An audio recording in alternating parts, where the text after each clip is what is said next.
Sorry, just do that one again.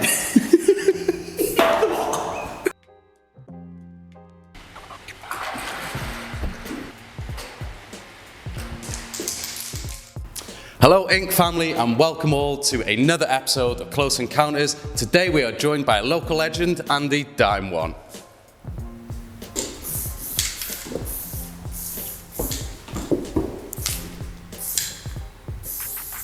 So it's usual tradition here, Dime, that we like to ask the very juicy questions first and then we get into the boring stuff. So for the first question, takeaway or fine dining?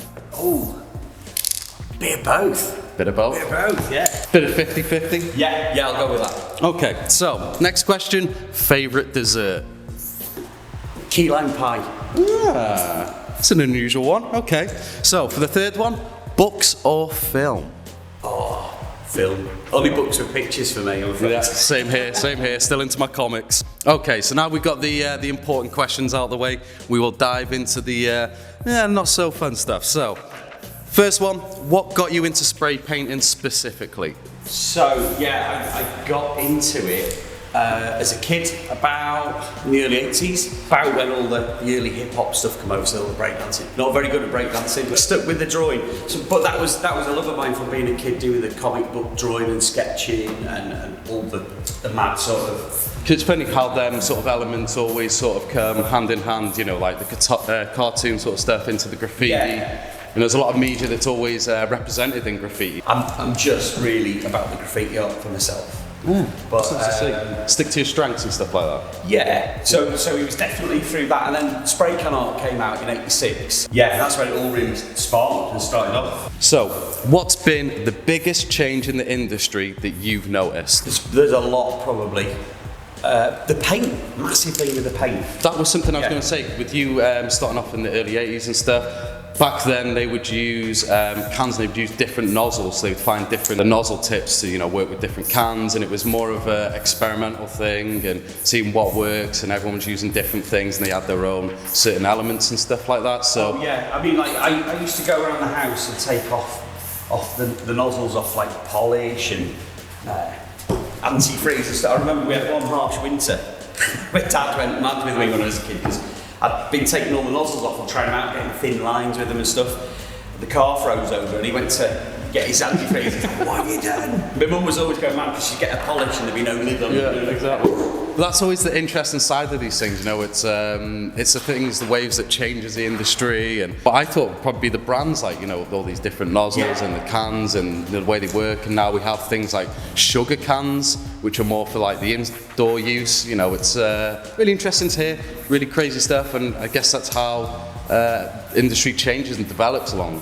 Definitely. I mean, you can see how there's been elements where guys have come along and they've taken these colours and these different styles. We want to be able to fit these particular caps on it. And you can see how at first a lot of the companies that they were going to were probably going, no, this is a joke, no, there's no interest. Yeah. And then after a period of time, they've realised that there was money to make out of spray paint, you know? There is a demand for it. Yeah. So that was one big thing, I think, the paint itself. And being able to buy it, you know, just all the colours. So something that I'm personally interested to hear, street beefs. Can you tell us any? Street beefs, right. I'm getting old, aren't I? Street beefs. Oh. Yeah, there's always something going on. There's always politics, aren't there? There is. To be honest, you get to a point where you're like, that stuff used to go on in the playground when I was a kid. Yeah. You know, the older lads, and I'm just like... There's a time to grow up and just, you know, be in the industry for the love of it, rather than all these beefs and, oh, I'm better than you, and I think, egos and stuff like that. I've always felt, you know, like I'm at the tail end of my 40s now. Yeah. And when I was in my 30s doing this, sort of starting full time again with it as work, you'd see like guys of my age, like really like boasting and bragging and yeah, I'm the best. I kind of always feel just let the work speak. Yeah. Let what you do speak for itself. Exactly. And let other people judge if you're good or not. there's always room for us to improve, isn't there? You know. Oh, that's it. Yeah, we're always learning, and yeah, kind of keep egos out of it. Like stay modest, stay humble. You know. I started off as someone in school who was the nobody. I wasn't academic. I wasn't sporty. Yeah. So this gave me an identity as a kid. And yeah, great, but that's like when the conflict of ego comes in. Yeah. And the problem is that this kind of, I suppose it's in all different genres, but in graffiti and street art, you can get ones who are attracted to it, who naturally have perhaps an element of ego. Yeah. And it's a way of them expressing what's inside. So people can look at it and go, oh, they're bragging a wee bit there, you know. Yeah. Got to ask, Dime One, where does the name come from? Okay, so I tried loads of different tags as a kid. I think one of my early tags was craze, style, loads of mad stuff. Just didn't settle with it, kept changing. And of course, you'll get guys who naturally will go, oh, I'm going to be craze, or I'm going to be style, or they naturally gravitate to those kind of tags. It was a period in the 80s, probably about 87, 88, where everyone had a tag. Even like all the school kids were having tags. And oh, my tag's fresh, or something like that, or mega, and something like that. And what I did, my sister had the tag Dime, and she got it off the chocolate bar. And I was painting some jeans, and I said, "Do you want to swap tags?" And she went, "I think I was tagging Meanie at that time." and she went, "Yeah, all right." And I swapped with her, and then we went through a spell where we wanted like New York style tags. Yeah. So like you've got tacky 183 and they all have block numbers, don't they, at the end? And we wanted like big numbers, but I lived in 39 Beach Road at the time. Yeah. So Dime 39, so I did Dime 309, and then I dropped that in the end after a bit, that whole thing, and then I went for just Dime 1 or Dime. I just use that really. It's amazing though how many other dimes I've come across over the years on the internet. You bump into like on the internet, and some are cool, some aren't. But I've come across them in Chile, Mexico, Denver. There's others in LA. One out in Israel. I think there's a dime in Spain. Jeez. So it's almost as common as the name Andy, isn't it? So I might have to go back to using that. Maybe go back to Meanie, eh? What would you say has been the biggest learning curve or hurdle in the industry for you? I think turning it into a business. Don't always get to paint what I want to paint every day. Yeah. Ultimately, if I get given the choice of what I want to paint, it's going to be graffiti letters and a character. Yeah. Yeah, and you get to be on the front lines of like helping the industry and showing that street art has a place in the community, has a place on walls around the town and stuff like that. Yeah. And it's not this, it's not trash or vandalising. There can be a beauty to it. It's like. I've always been on the scrounge for wall spots. Yeah. So when we were young, and my mates got in trouble for it, and they got caught a couple of times, we realised. I mean, I was risking it. Yeah. I could have been in so much trouble with them on 2 occasions, and then I started going around. They were like, "We can't afford to get in more trouble. We're at the limit now." Yeah. So I said, "Okay, I know a couple of spaces. I'll go and ask." And I just go out and just find a wall and goes, "Hello sir, can I paint on your wall please?" And they'd be like, what do you mean paint on my wall? I go, "Well, I paint graffiti." And they'd be like, "No chance." The G word was a bit, too intense for some people back then. So we started saying things like, "Oh, I'm an aerosol artist," or "Oh, I'm a street artist," or "a mural artist." And I take a little photo and show them the work. And 9 times out of 10, you get turned down. Yeah. Inevitably. So I've always felt it's a bit like dropping pebbles in water. Yeah. So you get really talented young guys who come on and smack a big rock in the water and makes a massive splash and everyone stands back. And they're amazing. But then they get a bit older, they go off and do their thing, go uni, they've discovered beer and girls or something like that. That's it, yeah. The usual distractions. Yeah, and graffiti's not the most important thing in their lives anymore. Yeah. And then the next thing that happens is that kind of big explosion. They're remembered for it, but it takes a while and then they kind of come back to it. So what I've been doing over the years is just like dropping little pebbles in, just regular. Yeah. Just little bits of building it up. Every opportunity I've had a chance to find a wall to scrounge one. Yeah. I've done it. Have you got a go-to brand of can? I do like Montana Black and Montana Gold. Yeah, I've always been a bit of a Nightfall guy myself. Really nice, actually. Lovely control with them. I like the black because it's kind of the right thickness, the right kind of speed on You like the pressure on it? Because they're quite pressurised, the Montana Blacks, from what I remember. The other ones that I quite like are Flame, which I've been using them as well. Something you've got to ask every artist, who's been the biggest inspiration to your work? Wow. There's loads, really. A lot of the old schooler guys, you know, so like the original Subway art guys like Dondi, Scene, another massive one, Scheme, brilliant styles. Case 2, another one from Subway art. And then Spray Can Art, we had all like the Chrome Angel stuff.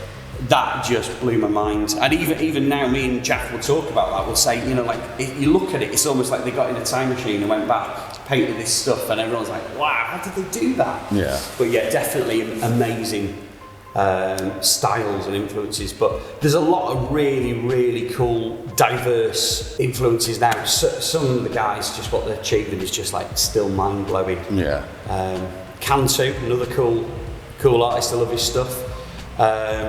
O'Death, I met O'Death. Oh, lovely. He does all the 3D stuff. Amazing guy. Yeah. And it's funny enough that you mentioned about meeting some of the artists, because one of the questions that I did have was, have you met any idols and how was it? Yeah, so I met Cantu. Cantu's the kind of guy that we feel like if you could take all the elements of the cool old school New Yorkie writers and mix them together. Meld them together. There you go, that's Cantu.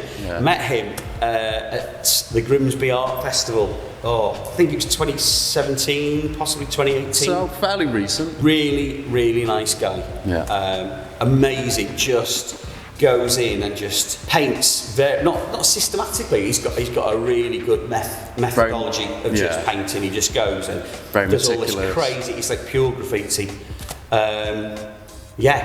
Just cool stuff, you know. Yeah, amazing to hear as well. So, got a bit of a double-barreled question for you. How did you find battling at Walls Apart, and have you done anything like that before? Yeah, that was amazing. It was really well organised. Nice meeting Harry, really nice guy. And he said to me, he's only ever gone really like big because his stuff is so really fine and detailed. He does a lot of digital, very fine work. You know, it's always on a piece of paper. So it was very interesting to see Harry throw himself at something like that. He's never done Walls Apart before or anything on that scale. So it took him out of his comfort zone. That was it, and that's what we love to see. Yeah, this was like really cool, and definitely something brilliant for Colwyn Bay. That was like the one thing I just said to him. I went, listen, just don't stress about it. Just get in the zone and hit it. Yeah. And just enjoy it. That's it. You know, just do it for the fun. So quick. I couldn't believe how quick. Like it was 1 hour, and the next thing they're going, it's Dale shouting out, it's 30 minutes. Exactly. Like, what? You know, it's crazy, and people, you know, they keep coming in, and we'll show off the Walls Apart wall as it is downstairs in the gallery. And people say, what, that was really done in an hour? People, you know, are astonished by how much can get done in an hour. Yeah. Will you be submitting any work for our next exhibition that is Primer? Oh, well, do you know, it would be nice to. It'd be really cool to do something for it, yeah. I mean, it's a celebration of paint, so spray painting fits that category, and it would be nice to have a bit of variant in work and everything like that. So, I'd personally like to see something submitted. You got me thinking about it now then. Yeah. Right, okay. The cogs are in motion. Yes. Planted them seeds of creativity. The little brain's ticking over time. So that would be really cool to do something like that. All right, so that's actually made another question pop in my mind. What are your thoughts on graffiti being on canvas and in a gallery? How do you feel about that? Yeah, I think it's got its place. Yeah. It's what's put it into the masses, isn't it? Definitely so. It's galleries, you know. It's brought an extra audience to graffiti, puts them in a different realm, different sort of dimension. I mean, I'm always interested because we've got some pieces downstairs, some artists that do, you know, they do pieces the size of on the side of a building. To see their work on a smaller canvas in a gallery, you know, it's always interesting to see how they've gone from something that could be so big, translated to something smaller, and you know, that fits on a canvas. And obviously, walls are notorious for having like different textures and bumps. So yeah, it's interesting to see something on a canvas, a flatter piece. Of course, you know, if you're stuck for a wall space, or canvas is your next option, isn't it? You know, if you've got somewhere you can stick a board or a bit of canvas and get a painting done, Yeah. it keeps you active and keeps you busy. So that's a good thing. And I know maybe some of the old school graffiti heads might be a little feel like it's a sellout thing. I know, for instance, there was video killed the radio star, and a lot of graffiti artists say that like Instagram killed the graffiti star. You know, instead of having your name, it's like at their handle. I suppose there is that element, isn't it? Everything's become very much you tap on the screen and you swipe and you swipe. The difference was when we were kids, someone would paint the piece and they go, "Oh, have you seen the latest piece down at such and such place, like Colwyn Bay or something?" You get on the bus, you get on your bike, you take your old little camera, you go and see the piece, and you walk up to the wall. It was very much like a sensory thing as well. Like you'd see the piece, you're like, "Wow, how have you done that? Look at that character." You'd work out the letters. You'd even follow along where the lines were, and you'd be thinking, "Wonder what caps they used." Now everything's so swipe, gone, and sometimes it's nice just to take it back to what it was, and to go back to that kind of like the older days, you know, the more kind of like going back to vinyl, you know, as opposed to digital. And I feel like maybe that's what's kind of lost nowadays, is because people are so quick to be like, "Oh, what can you use and what brush are you using?" They don't really want to push themselves to experiment. You know, because some of these things are purely by accident that would come along. Yeah, I think there is that element. There's always ones who would take stuff like that and refine it. Yeah. And that's amazing. That like pushes it, doesn't it? But also there's that element that if you just go out and go, "Oh, yeah, just put this cap on," and you do it. Sometimes you have to just get a mixture of caps and try them out. And go, "Oh, that works better for this line, or that works better for the blends or the fill." Exactly. There's like a set of like 5 or 6 different caps I use now. And they all have different things and abilities that you can get out of them. Once you've got that bagged, that's great one to go from. So yeah, still not too old to be learning stuff though. That's it. You can always learn new tricks. Yeah, well, try. The importance is trying. This has been me, Matty, and Andy Dime 1 for a very special episode of Close Encounters. If you want to check out any of Andy's amazing work, he's got some great community projects lined up. We'll link all of his socials in the description. And this is it from Mezza Inc. Peace!